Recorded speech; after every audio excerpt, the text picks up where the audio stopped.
কথা স্মরণ না করিয়ে দিই তাহলে তো আমি কোনোদিন বিশ্ব মাঝে বিশ্ব পূজিতা হতে পারবো না। তাই এই মুহূর্তে মনসার রূপ দূরে রেখে আমি সাজলাম এক সুন্দরী রমণী। নাম হবে আমার সোনা, নাম হবে আমার সোনা। তাই এই মুহূর্তে লক্ষিন্দরের সম্মুখে গিয়ে আমি লক্ষিন্দরকে বিয়ের কথা স্মরণ করিয়ে দেব। শ্রাবণ এলো মেঘ ঘনালো, সুন্দর সুন্দর ফুল ফুটিলো।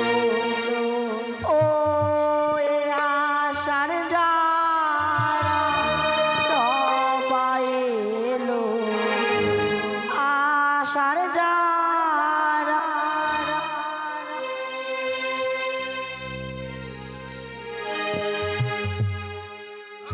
বে আসবে গো, তুমি কবে আসবে গো।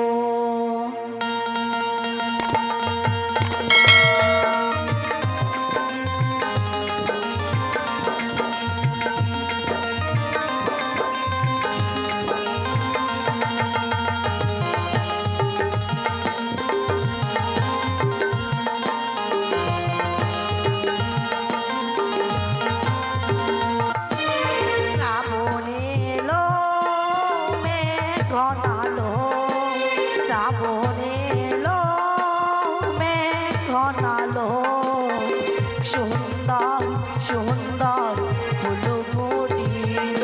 ওই আশার ধারা সবাই এলো, এই আশার যারা সবাই এলো, তুমি কবে আসবে গো, তুমি কবে আসবে গো।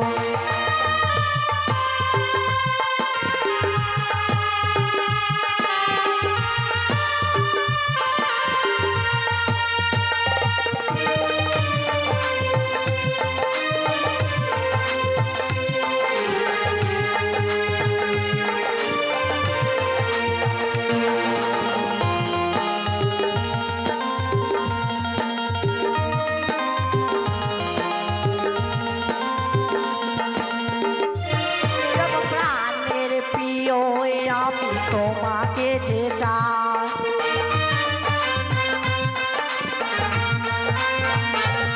তোমার আশায় আশায় আমার দিন কেটে যায়।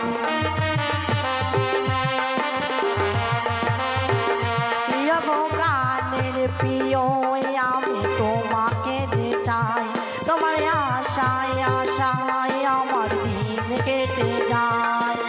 কবে তুমি আসবে বলো আমার বাড়িতে, পালকি করে নিয়ে যাবে তোমার বাড়িতে।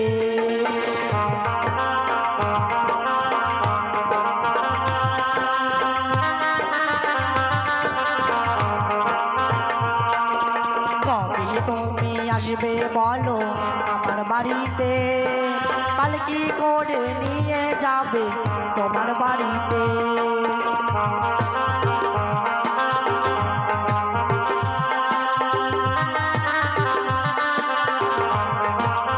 ও কবে হবে তোমার আমার মধুর মিলন। ও শ্রাবণ এলো মেঘ ঘনালো, শ্রাবণ এলো মেঘ ঘনালো, সুন্দর সুন্দর ফুল ফুটিল।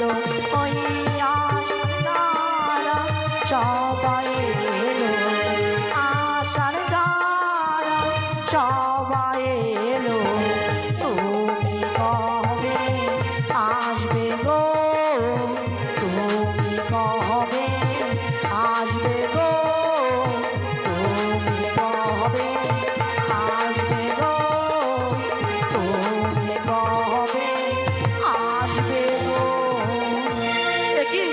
একই দেখছি আমি সেই দুর্লভ লক্ষিন্দর এই প্রথম আসতেই বাড়ি ফিরে যাচ্ছি। তাই তো আমি এই মুহূর্তে তার সম্মুখে গিয়ে বিয়ের কথা স্মরণ করে দেবো। না না না, আমি তার সাথে কীভাবে কথা বলবো? তাই তো আমি তার রং গায়ে জেনে ধাক্কা মারবো, সে নিশ্চয়ই আমার সাথে কথা বলবে। ওই তো গগনের জন্য অনেক বড় বেলা হয়েছে।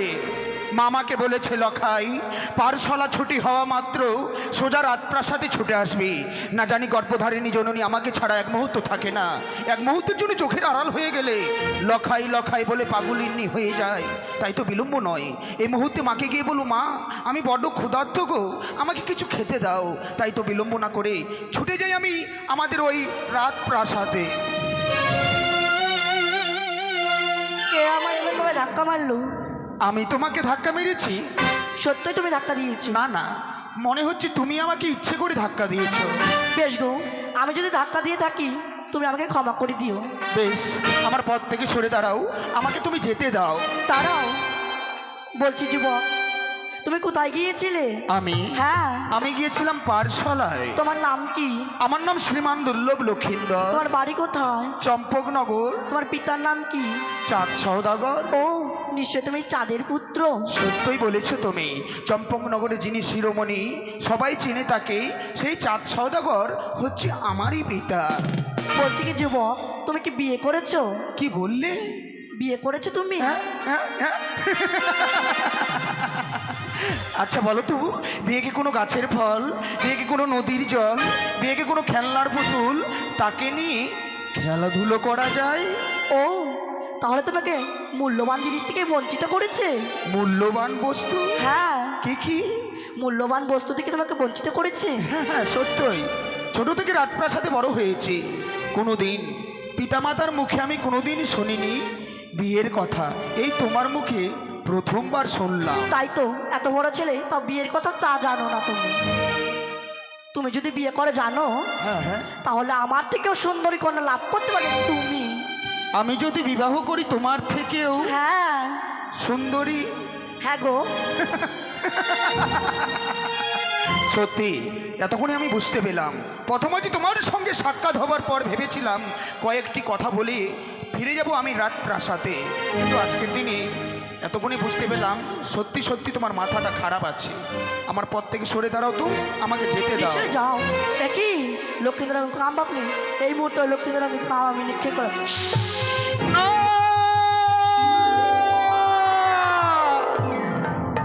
একে তবে কি আমি ভুল করছি? ভুল তো আমি করছি। একটি অপরূপ সুন্দরী মেয়ে এসে প্রথমা যে আমার সঙ্গে কতগুলো কথা বলল, তার কথা না রেখে আমি বইমুখ হয়ে চলে যাচ্ছি।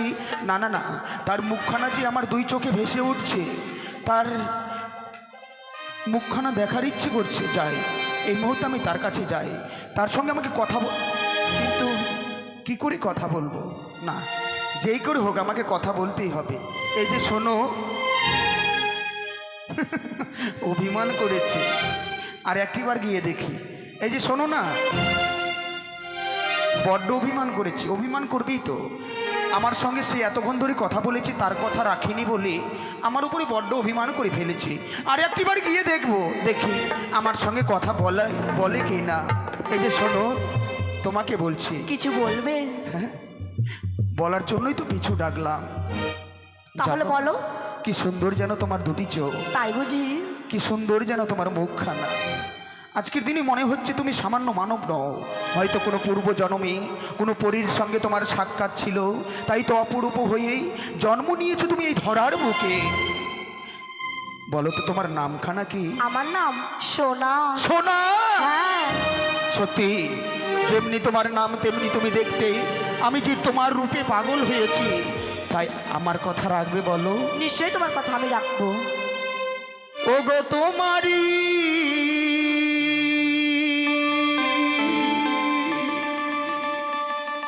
পরশে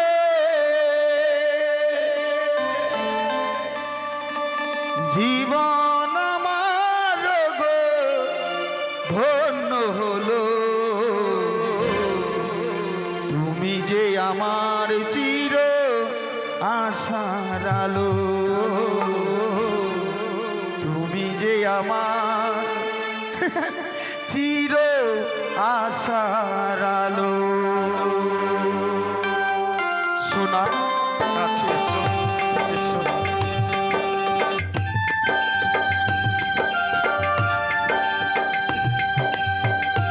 একটিবার কাছে এসো না, আমি যে তোমাকে কাছে পেতে চাই। এসো।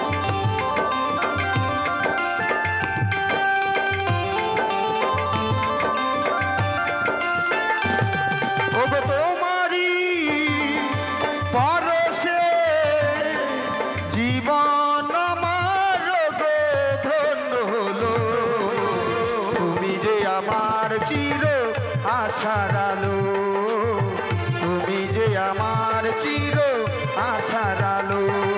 ওগো তোমারই পরশে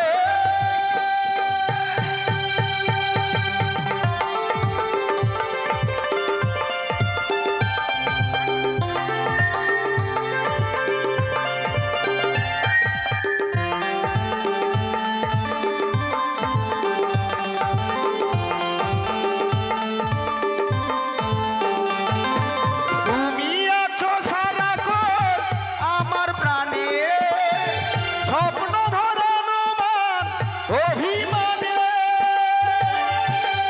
সোনা তুমি আছো সারাক্ষণ আমার প্রাণে, স্বপ্ন ভরানো মান অভিমানে। তোমারই মমতায় সকল সাজানো রাঙিয়ে দিলে। সোনা একটিবার কাছে এসে তুমি আমাকে আই লাভ ইউ বলো না। তুমি যে আমার চির আশার আলো, তুমি যে আমার চির আশার আলো।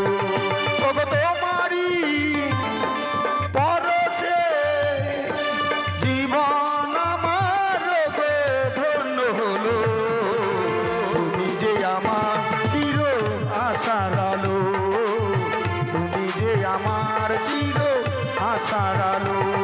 ওগো তোমারই পরশে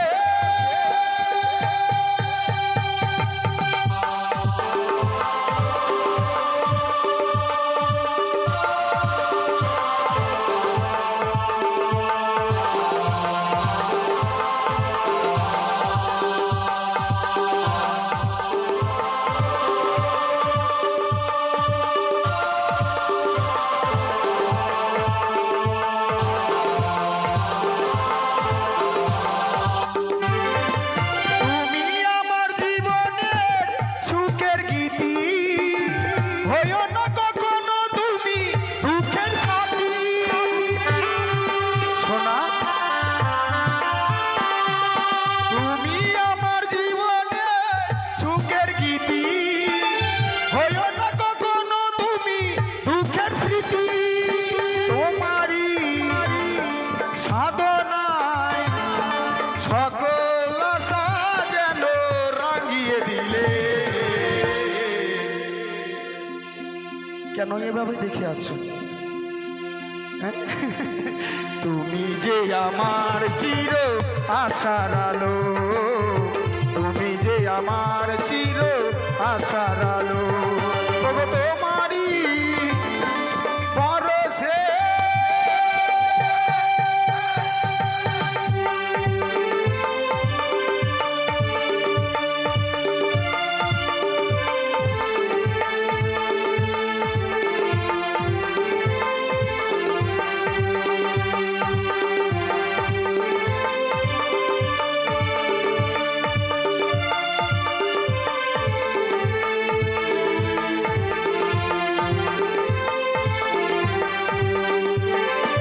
তুমি আমার জীবনের সকল আশা, তুমি আমার জীবনের ভালোবাসা।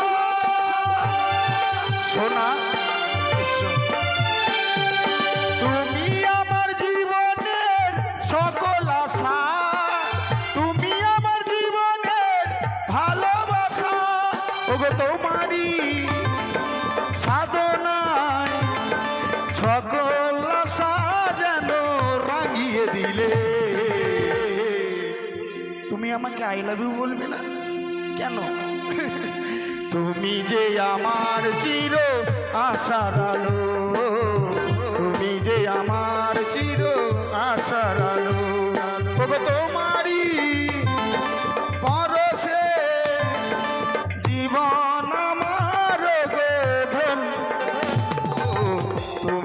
আমার চির আশার আলো লা লা লা লা লা লা লা লা লা লা লা হে হে হে হে হে হে হে হে হে লা লা লা লা লা লা লা লা লা লা লা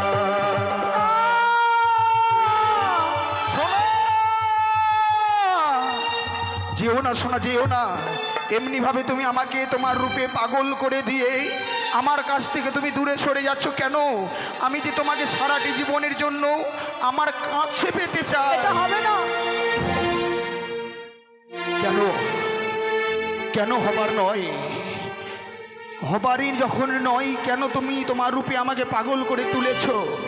কেন তুমি আমার পথ মাঝে এসে আমাকে পাগল করে দিয়ে তুমি দূরে সরে যাচ্ছ?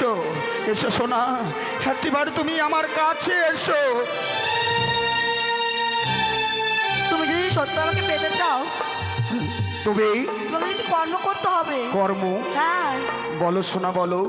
তোমাকে কাছে পাবার জন্য আমাকে যে কর্ম করতে হবে আমি তাই করব। বলো, এমন কি কর্ম করতে গেলে আমি তোমাকে কাছে পাবো?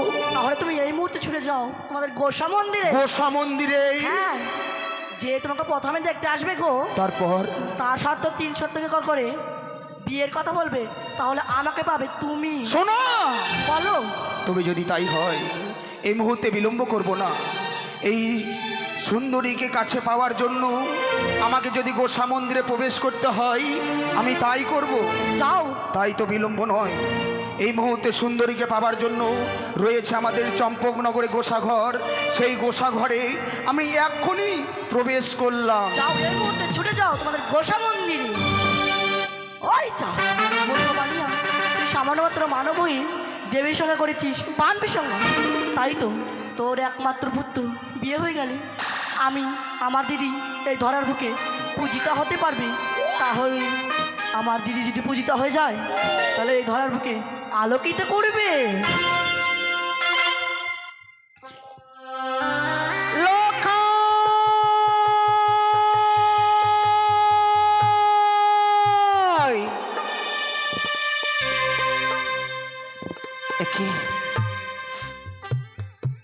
লখাই আমার সকালে 10টার সময় স্কুলে গিয়েছে, আজই অবসর হয়ে গেল।